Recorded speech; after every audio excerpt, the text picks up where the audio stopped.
So, good morning everyone. Good morning, sir. Nandito po kami para i-report yung Module 9 and title is Social Mobility. And ang expectation po ay explain the characteristics of types of social mobility, demonstrate the factors of social mobility in persons, and perform the social mobility system. But before that, magkaroon po muna tayo ng pre-test.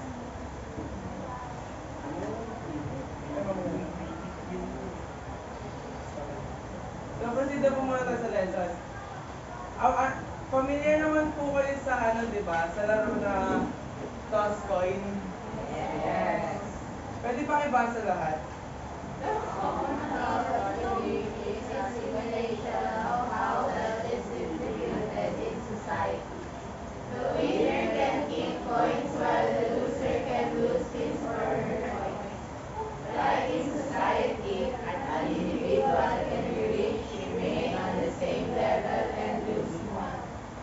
Ang toss coin game ay hindi lang basta laro na ginagamit ito. Hindi lang siya basta laro. Ginagamit ito para ipakita kung paano kumilos ang distribution ng yaman sa lipunan. Sa simula, lahat ng manlalaro ay pantay na bilang ng barya. Pero habang nagpapatuloy ang laro, may mga manlalaro na paulit-ulit na nananalo at dumarami ang kanilang barya habang ang iba ay paulit-ulit na natatalo at nababawasan hanggang sa maubos. Okay?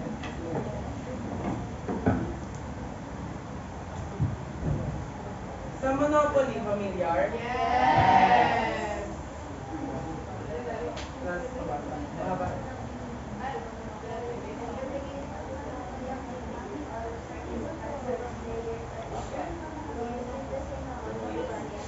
Ganon. Ganon.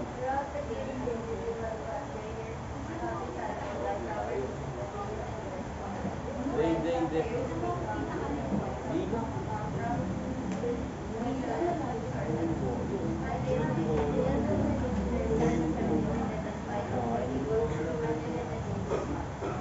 So, ang Monopoly ay isang laro na tila simpleng libangan lamang. Pero hindi.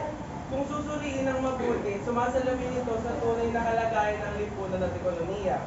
Sa simula ng laro, pantay-pantay ang lahat. Bawat manlalaro ay may pare-parehong halaga ng pera at wala pang pag-aari. Sa puntong ito, parang ipinapakita ng lahat ay pantay-pantay at panimulang pagkakataon. Ngunit, habang magpapatuloy ang laro, nagkakaroon ng malaking agwat sa pagitan ng mga manlalaro. Ang mga nakapili agad ng mga lupa at gusali ay mas lalong lumayaman dahil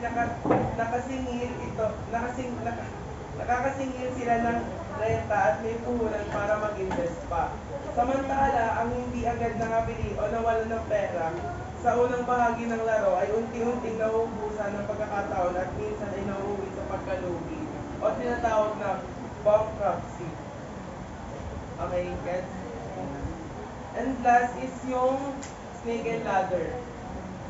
Pabasa. Sali. Last activity is snake and ladder. Everyone knows this game. This lasts for a day. At the beginning of the game, everyone has an equal chance to go up the ladder and finish the game. The game will be exciting and interesting without Ganon. Ano eh? In this game, it's the snake who can pull down man's standing and achievement. Though it wasn't written, take this challenge as part of the individual life. How well do you think against the push? Horses are him, or racing, or Alam naman po natin yung larong snake and ladder, di ba? Usually, ito yung nalaro natin ng mga bata tayo. Ang snake and ladder ay hindi lang basta panlarong pambata.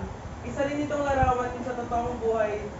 Isa lang itong larawan sa totoong buhay. Sa simula ng laro, pantay-pantay ang lahat, bawat manlalaro ay isang pwesto at may pare-parehong pagkakataon na makaakyat o makaangat sa ladder at makarating sa dulo. Ngunit habang nagpapatuloy ang laro, hindi lang puro pag-akyat ang mararanasan. May mga pagkakataong umaakyat ka sa ladder na parang mga oportunidad sa buhay. Mga pagkakataong magtatagumpay o umaasenso o makakamit ang mga pangarap. Pero may mga pagkakataon ding makakabunggo ka ng snake na parang mga pagsubok o problema na bigla magpapabagsak sa iyo at magpapabalik sa iyo sa simula o sa mababang antas. Gets?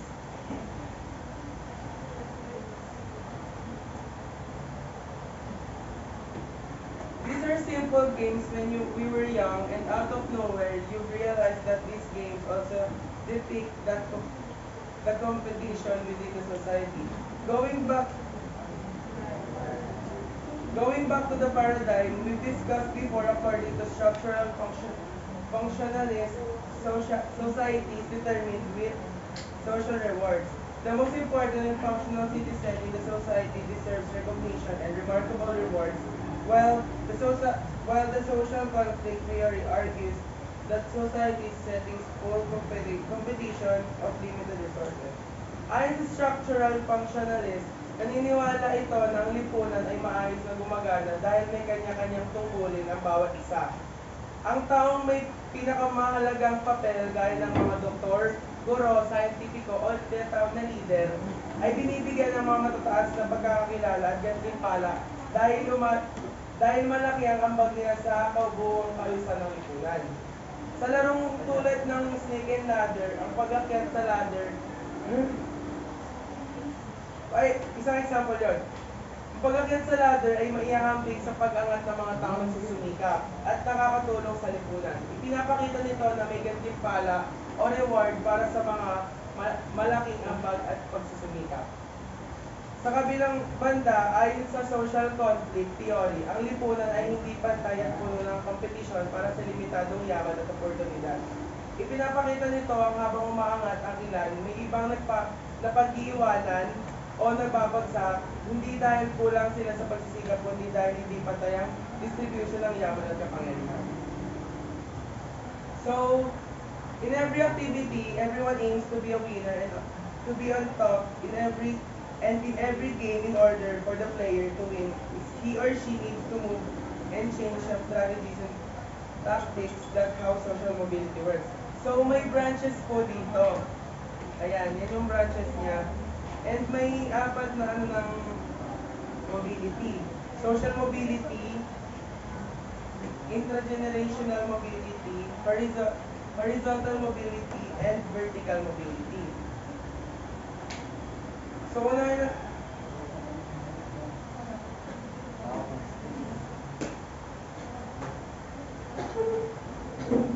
So, sa iba yung title natin, social mobility. Yung social mobility, ibig sabihin nun, yung paglipat ng posisyon ng isang tao or antas ng pamumuhay nila. Sa estado, kunwari, mahirap, kumayaman. So sinasabi dun sa kaya nagpanggit nung una ng mga games. So, parang nire-represent daw ng mga games na yun, yung parang ano din daw siya, para daw siyang social mobility. So, para daw siyang, nire-represent din yung society natin, na lahat ng tao pwede siyang lumipat-lipat, depende sa kung ano gagawin niya sa isang society. So, syempre, para mapunta ka sa taas, syempre gagawa mo ng paraan kung paano ka aangat. Syempre, doon na mapasok yung sinasabi sa mga games, sa tactics and strategies daw sinasabi ni Luis kanina. Para daw mga sa society. So, sinasabi rin kanina na sa every game, mayroon daw laro na nag-start ka from the zero. So, parang ganoon din daw yung society. So, sinasabi doon na lahat tayo galing tayo sa zero. So, parang nasa sa atin na yun kung paano tayo aangat sa society. Tapos, yung isa dito,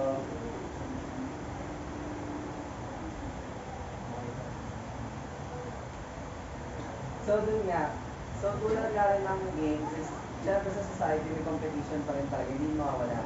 Kahit nasabihin natin, para sa iba hindi siya competition, pero para sa atin, parang nalaman natin na competition yun kasi, once na tayo na yung nasa baba, parang mag-isip tayo kung paano tayo aangat. So parang, para sa atin, magiging competition yun. So, syempre, mag-isip tayo ng paraan kung paano tayo aangat. So, sabi dito, in every game and activity, everyone aims to be a winner. Siyempre, lahat naman tayo gusto manalo. So, parang society lang rin daw. So, syempre, kung mahirap tayo, lahat tayo gusto yumaman. So, meron daw apat na types of social mobility. So, the types of social mobility are upward social mobility, downward social mobility, horizontal mobility, and vertical mobility.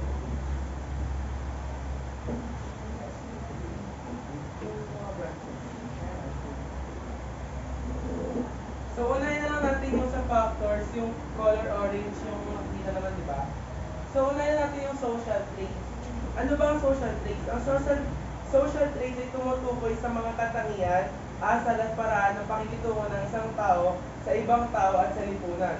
Malaki ang epekto nito sa social mobility dahil nakaka-apekto ito kung paano siya tatanggapin ng iba at kung paano siya makakahanap ng oportunidad.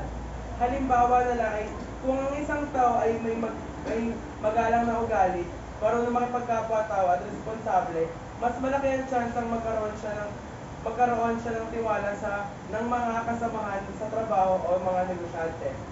Sa makakatulong para sa kanyang pag-angat sa buhay. Sa kabilang banda, kung hindi marunong makipag-ugnayan ng maayos o masamang reputasyon, maaaring mabawasan ng mga oportunidad para umasenso. Sunod na lamang dito ay yung labor market. Ang labor market ay tumutukoy sa pagkakaroon ng kahulugan ng mga trabaho sa isang lugar. Ito ay isang pinakamahalagang salik na nakakaapekto sa social mobility dahil kung maraming oportunidad sa trabaho, mas madali para sa mga tao na umunlad at magkaroon ng mas magandang kabuhayan.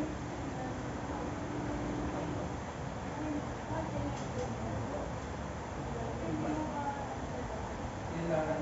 Yes, wala. Sa social mobility daw, ito yung mga factors na pwedeng maging dahilan kung paano umaangat yung mga tao sa isang society. So sa factors daw, sa environmental daw, meron daw social traits. Social traits, social sa social traits, nakadepende nga sa atin kung paano tayo aangat, di ba? So sa social traits natin, doon nakabase yung ibang tao para umangat. So, sinasabi doon, ano yung mga social traits ng tao? Hindi rin ang social traits.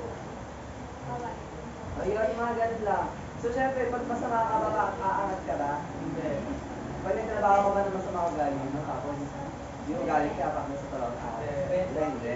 So, doon kasi, it simply, describes that social mobility, yun yung factors na pwedeng magpabago ng estado mo sa buhay. So, sa labor markets naman, Yung sa labor markets naman ay tumutukoy sa pagkakaroon ng pagkakaroon ng kakulangan ng mga trabaho sa isang lugar. Ito ay isa sa pinakamahalagang salik na nakaka-apekto sa social mobility dahil kung maraming oportunidad sa trabaho, mas madali para sa mga tao na umunlad at magkaroon ng magandang kabuhayan. Gets naman. So, sa education, syempre, di ba? Alam na natin lahat na sa education, pag may mas mataas kang edukasyon, mas mataas yung opportunity mo para masama sa society. Sa agents of socialization. Ang agent of socialization ay tumutukoy sa mga taong institusyong nakaka-impluwensya sa pag-uugali, paniniwala at pagpapahalaga ng isang tao. Kabilang dito ang pamilya, paaralan at kaibigan at media. Mahalaga ito sa social mobility dahil mula sa mga agents na ito, natututo ang mga tao ng mga asal, disiplina at kasanayang kailangan upang umasenso tayo sa lipunan. Gets yan. So, government intervention. Ang government intervention naman ay tumutukoy sa mga programa, batas at patakaran ng gobyerno na tumutulong o nakakaapekto sa kabuhayan ng mamamayanan. Malaki ang papel nito sa social mobility dahil ang mga polisiya at tulong ng gobyerno gaya ng libreng edukasyon, scholarship, healthcare, pabahay at proteksyon sa manggagawa ay nagbibigay ng mas maraming oportunidad para sa mga tao na makaalis sa kahirapan at umangat tayo sa kanya-kanya ng buhay. Last is yung geographical mobility. Ang geographical mobility ay ang kakayahan ng isang tao o pamilya na lumipat mula sa isang lugar patungo sa ibang lugar na may mas magandang oportunidad na trabaho, edukasyon o kabuhayan. Nakakatulong ito sa social mobility dahil kung ang isang lugar ay walang magandang trabaho o serbisyo, ang paglipat ng lungsod o ibang bansa na may mas maraming oportunidad ay maaaring magbukas ng bagong pagkakataon para umangat sa buhay. So, yan. Okay. So, yung sa biological naman is yung sex ay yun, tumutukoy sa likas na biological na pagkakaiba ng lalaki at babae. Alam naman namin ito, di ba? Tulad na lang ng mga organ ng reproduction, hormones at physical na katangian, samantala kapares lang itong gender. Parang iba.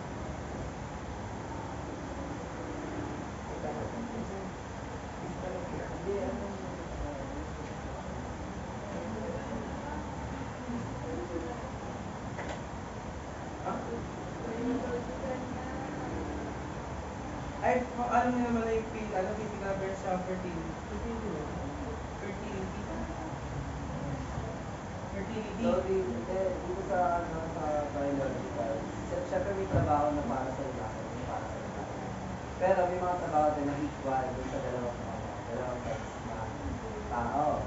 So, sa physical appearance naman, syempre may trabaho rin na pinapasa sa physical appearance. Tulad na lang ng height ng isang tao, kunwari mag-apply ka sa dental, syempre standard mo yun once na gusto mo mag-apply sa dental.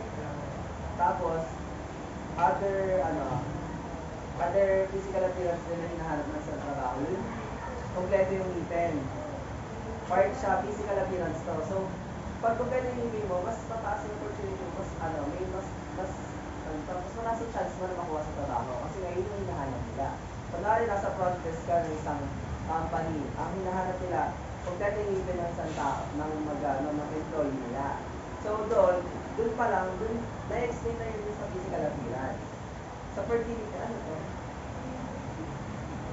Ang fertility ay tumutukoy sa kakayahan ng isang tao o mag-asawa na magkaroon ng anak at mas malawak na usapin. Ito ay tungkol din sa dami ng miyembro ng pamilya. Malaga ito sa social mobility dahil ang laki ng pamilya ay nakaka-apekto sa kung paano nahahati ang yaman at resources. So sa cultural naman is status of parents ay tumutukoy sa antas ng kabuhayan, edukasyon, propesyon at reputasyon ng mga magulang sa lipunan. Ito ang mahalagang sanig dahil karaniwang nakakaapekto ang katayuan ng mga pamilya sa oportunidad ng kanilang mga anak. So, dito sa cultural, may mga taong pinanganak ng mayaman. So, may mga tao na pinanganak na mahirap. So, yun yung mga taong nagsisumika para lumaman. Pero yung mga pinanganak na mayaman, syempre, part na ng nila yun, ng culture nila. Like, part na ng generation ng family nila. So, sa social mobility, ano bang connection nyo sa social mobility? So, sa social mobility ba yung sabihin yung paglipat ng posisyon sa estado. So, doon pa lang, mataas na yung posisyon nila sa buhay kasi napinanganak na sila.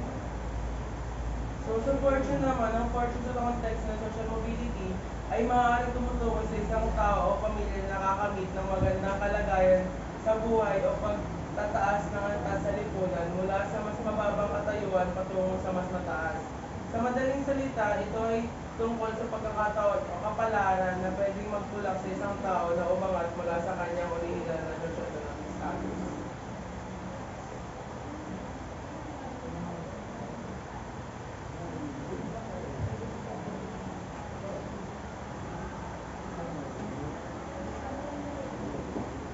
So, land housing nga po tayo, no? Ang land housing ito ay tumutukoy sa pagkakaroon ng maayos na tirahan at pagmamayari ng lupa na mahalaga upang magkaroon ng seguridad at matatag na pamumuhay. Yes? Public schools. Alam naman natin kung ano yung public school, di ba? Dito tayo nag-aaral. Ito ay mga paaralan na pinapatakbo ng pamahalaan na nagbibigay ng libreng edukasyon para sa lahat. Mahalaga ito upang mabigyan ng pantay na pagkakataon ng mga tao na matuto at makamit ng mas magandang kinabukasan sa pamamagitan ng pag-unlad ng kaalaman at kakayahan. Government organization, ito naman ang institusyon na nagbibigay ng tulong at serbisyo para sa kapakanan ng mga mamayanan. Ang mga ahensya ng mga gobyerno ay nagpapatupad ng mga programa at patakaran samantalang ng NGO ay nakatuon sa pagtulong lalo na sa mga komunidad na nangangailangan. Social services, ito ang mga serbisyo na nagbibigay suporta sa pangunahing pangangailangan ng tao, tulad na lang ng kalusugan, pagkain, edukasyon at tirahan. Layunin nito ang mabawasan ang kahirapan at matiyak na maayos ang kalalagyan ng bawat individual.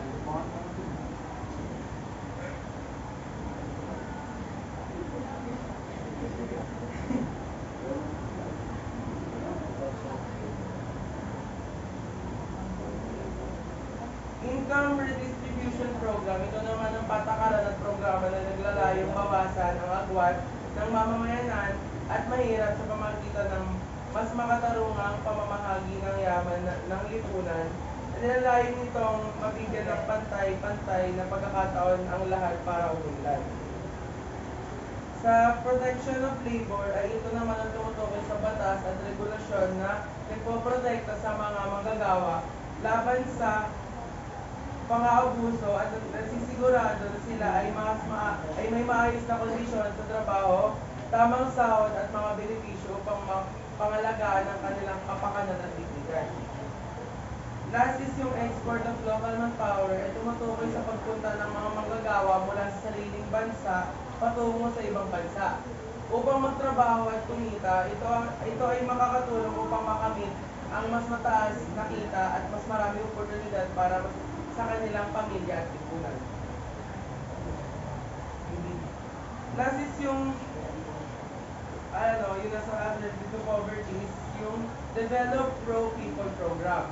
Ito ay programang inuuna ang kapakanan at pangangailangan ng mga mamayanan upang mapabuti ang kanilang kalagayan at kalidad ng buhay. Sa Fund Alternative Education ay ito ang pagtutok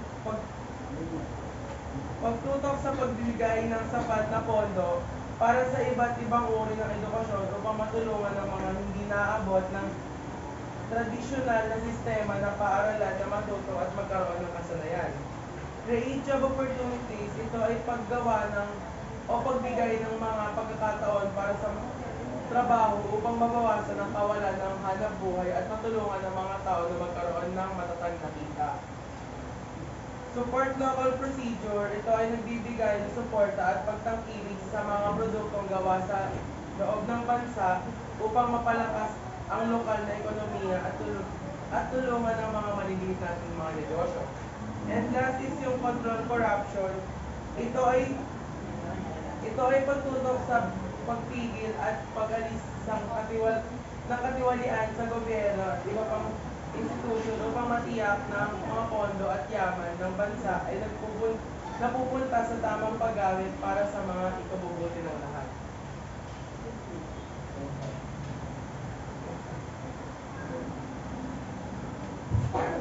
So, balik lang tayo dun sa lesson kanina. So, social mobility is the shift, change, and movement in the position of an individual or group to another position or status.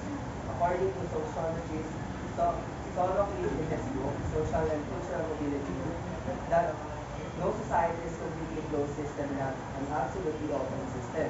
Barber, in his own understanding, interpreted social mobility as the significant role is evaluated as either higher or lower. Comprehensively, there is a source in the groupings of life of individuals need to compete, but at the same time cooperate to gain as well. So sinasabi, so dito, yung social mobility, yun na yung pag-shift and pagbago ng posisyon ng isang individual or group sa kanilang posisyon or status. So according daw dun sa kay sociologist Sorokin, dun sa book na sinasabi niya, yung social and cultural mobility daw is completely closed system or an absolutely open system. So, ibig sabihin daw nun, yung lipunan daw natin is may pagkakataon na umangat or bumaba sa tao, ang tao sa kanilang katayuan. So, nakadepende yun sa atin. So, wala daw lipunan na lubusang sarado o lubusang bukas sa pagbabago. So, sinasabi daw na yung lipunan daw natin is open, pero may times na close. So, parang equal siya. So, parang nagtatago yung dalawa na yun dun sa sinasabi sa book. So, sinasabi dito, Barber in his own. Barber, on the other hand, interpreted social mobility as the way of society evaluates a person's position, either as higher or lower. Ibig sabihin, sinusukat ng lipunan kung gaano kataas o kababa ang estado ng isang tao batay sa kanyang trabaho lamang ng edukasyon.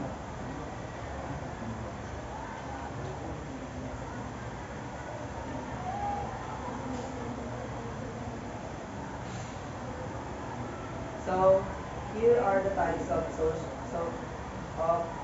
mobility or mobility. Types of mobility. First is horizontal mobility.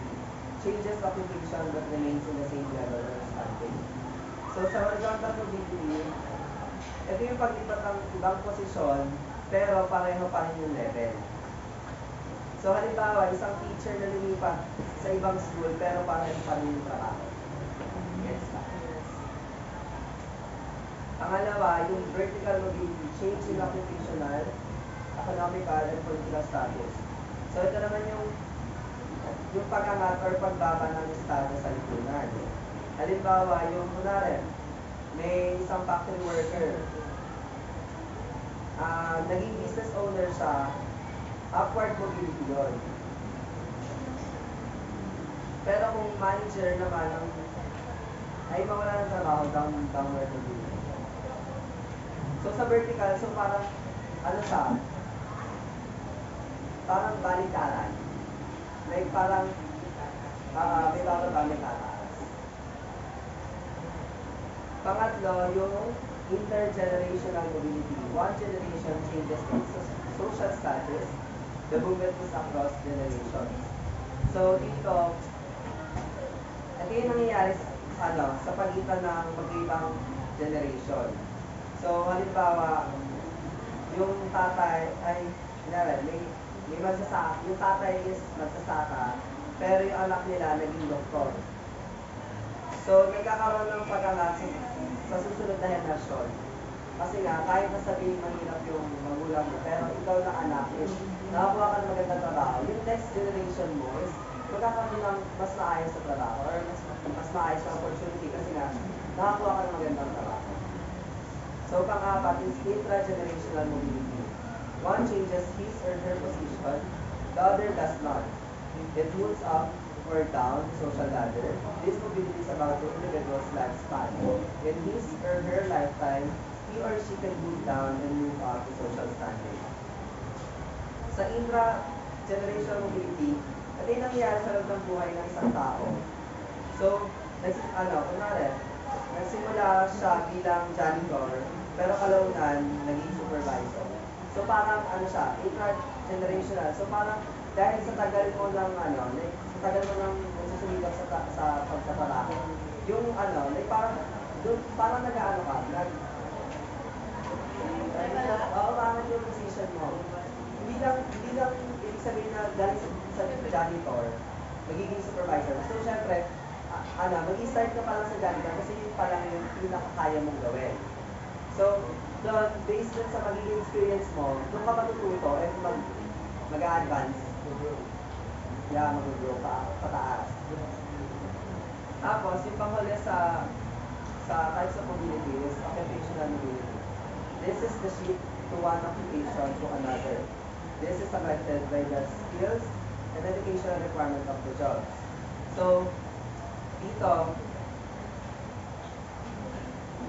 ito daw yung sa occupation, pag nagpalit daw ng profesyon or trabaho ng isang tao, occupational mobility yun. So, halimbawa, kunwari, construction worker siya, kasi nga, parang siguro wala siyang chance na makapag-aral agad. So, yung una, construction worker siya, pero nung nakapag-aral siya, naging engineer siya. Yes? So, ito naman yung factors of social mobility. First is motivation. This is the driving force to improve social standing and better way of living. So, ito mga factors na ito yung nakaka-apekto sa social mobility. So, bakit ba, ito yung mga nagiging reason kung bakit nagkakaroon ng social mobility. Tulad ng pagbabago or pagbabago ng posisyon sa, status sa buhay. So, yung una daw is motivation. Kapag ang tao ay may inspiration at determination sa buhay, mas malaki yung chance niya na umasenso. Pangalawa is achievements and failures. The way to boost the self-esteem of individuals is through remarkable achievement and recognition. Failure also being the best of the individual.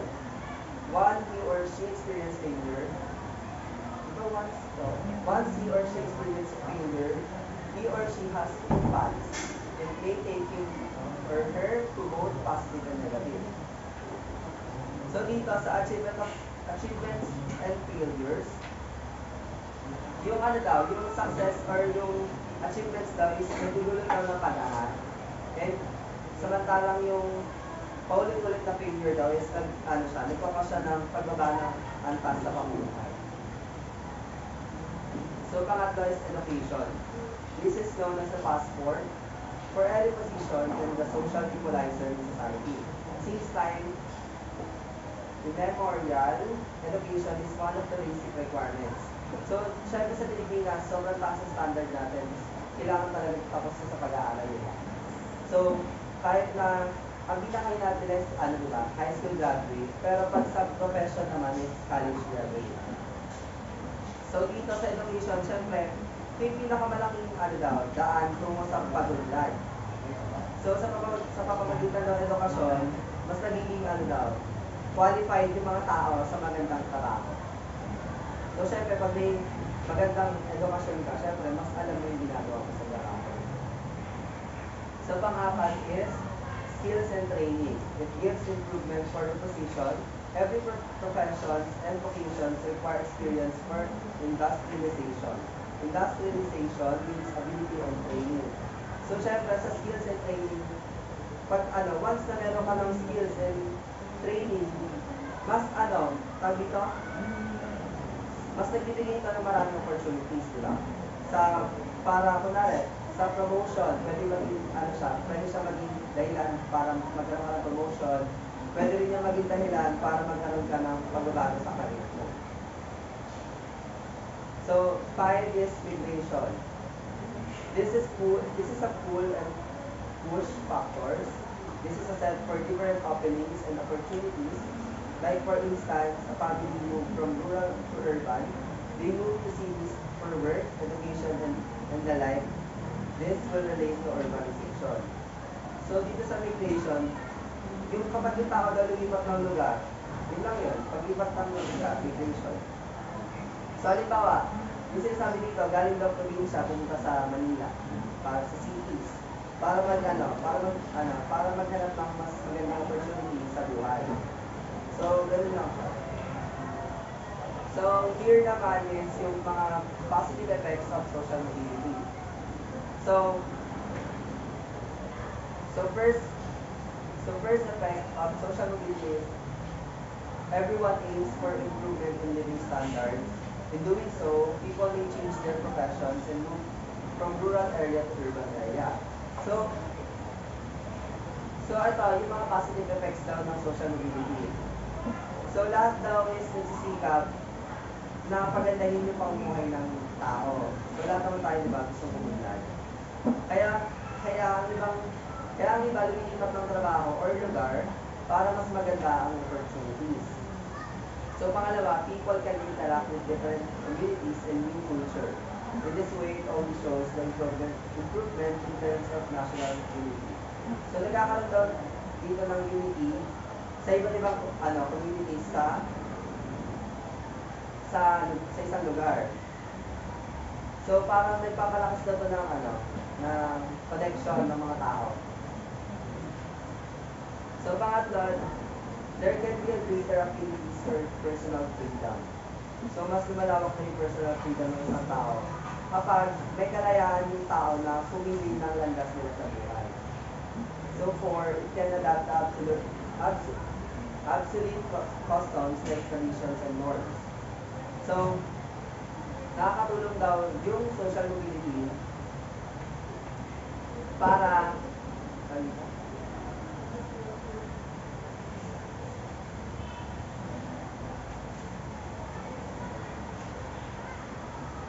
nakakatulong daw to para maangkop ng lipunan sa mga bagong tradisyon ng pagbabago. So dito, sa core, nakaka-adapt daw sila ng syempre positive effects nga ng social mobility. So pag nagbabago yung status mo sa buhay, nakaka-adapt ka daw ng, kunwari, cultures, traditions, ng kung saan ka man, kung ano man yung position mo, kung ano yung nagbago sa position mo. So next is yung negative effects naman ng social media. Siyempre, pag may positive effect, may negative effect ng social mobility. So first is social mobility can have a negative impact on ethnic and cultural heritage. Like for instance, the constant standoff of religions. So, pwede daw mawala or humina yung ethnic and cultural heritage. So, dahil nakakalimutan daw ng iba yung kanilang tradisyon. So, dahil nga sa pagbago ng estado mo sa buhay, yung ibang tao daw is babago daw yung pananaw nila sa buhay. Nakakalimutan na rin daw nung tao na yon yung tradisyon nila, yung kung ano yung kinagisnan nilang tradisyon. So, two is, some people were encouraged by the luxurious lifestyle of others that can increase the crime. May mga taong naiingit or naaakit daw sa marangyang pamumuhay. So, sa marangyang pamumuhay ng iba. Kaya, minsan daw, low daw sa paggawa ng krimen. So, dahil nga sa sobrang taas na ng kagustuhan ng isang tao, may times daw, may tao daw na gumagawa ng krimen para maabot yung gusto nila. So, 3 is, social mobility can increase unemployment.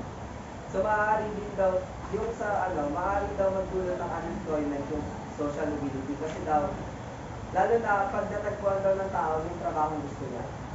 So, syempre, meron siya explain, pero pag once kasi na, di ba syempre pag naghahanap tayong trabaho, kung saan lang tayo qualified, yun lang yung kukunin natin trabaho. So, meron daw, pag nalaman na daw kasi ng isang tao kung ano yung trabaho na gusto niya or kung ano yung profession na gusto niya, mawawala ng chance yung ibang business na doon ka magtrabaho. So, kunwari, gusto mo mag-engineer, di na talaga gusto mo mag-engineer, pero nung una, ang pinapasokan mo call center. So, ito na lang, best example. Kunwari, gusto mo maging businessman. So, now, mapapataas yung unemployment kasi nga, hindi ka na employee. Kasi businessman ka na, may-ari ka na ng isang company. So, doon siya mababawasan yung doon mapapataas pa rin yung unemployment. Once na malaman daw ng isang tao kung ano daw yung gusto niya sa buhay. So, 4 is unequal division of population in industrial areas and cities. Nagiging unequal daw yung population. Masyadong marami yung tao daw sa cities and konti lang sa province. Gets diba? Kasi syempre, mas mataas yung opportunities dito sa Manila, dito sa urban areas natin. So, dumadami daw yung population dito sa urban area than sa rural area. So, in conclusion, ang social and cultural mobility is nagpapakita ng paggalaw at pagbabago sa lipunan. May maganda and hindi magandang epekto yung social mobility. Pero, pinapakita daw dito na yung lipunan is diverse. So, ibig sabihin nagbabago. So, sa bawat isa daw sa atin is may kakayahang kumonsenso sa pamamagitan ng pagsisikap, edukasyon at determination.